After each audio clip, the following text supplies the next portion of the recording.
On this week's climate report, I will be speaking to my young second cousin across the pond in the UK about climate anxiety.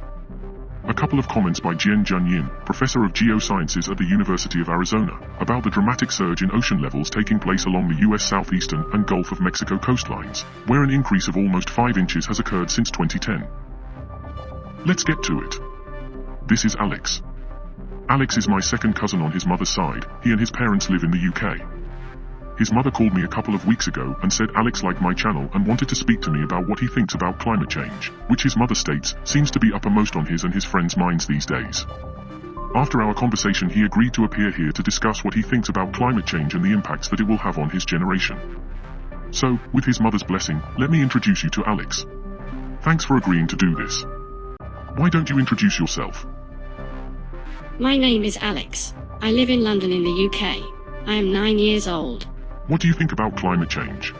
I think it's really scary because it's making our planet hotter and causing more natural disasters like hurricanes and wildfires. How does it make you feel? It makes me feel worried and sad because I don't want to see animals lose their homes or people lose their lives.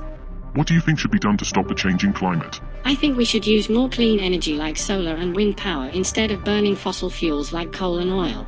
Do you think people are doing enough to stop it? No, I don't think so. I think we need to do more to protect our planet. What do you think will happen if we don't stop climate change? I think things will get worse and worse until it's too late to do anything about it. What can kids like you do to help stop it? We can try to use less energy by turning off lights when we leave a room and walking or biking instead of driving in a car.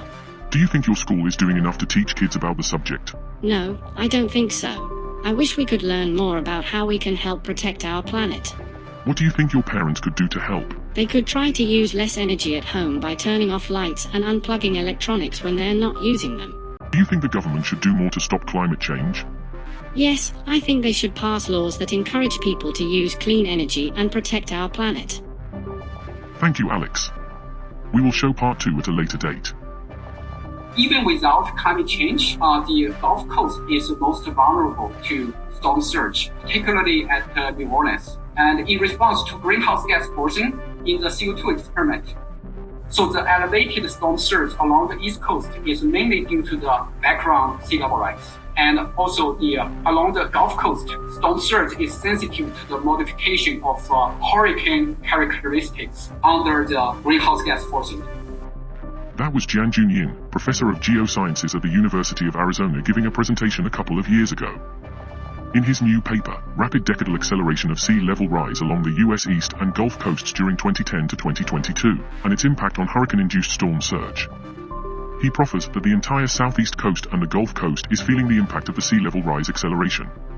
It turns out that the water level associated with Hurricane Ian was the highest on record due to the combined effect of sea level rise and storm surge.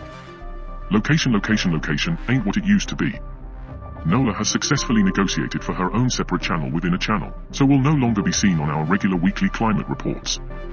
Bon voyage, Nola. Over and out from me and Ollie from downtown Alberta.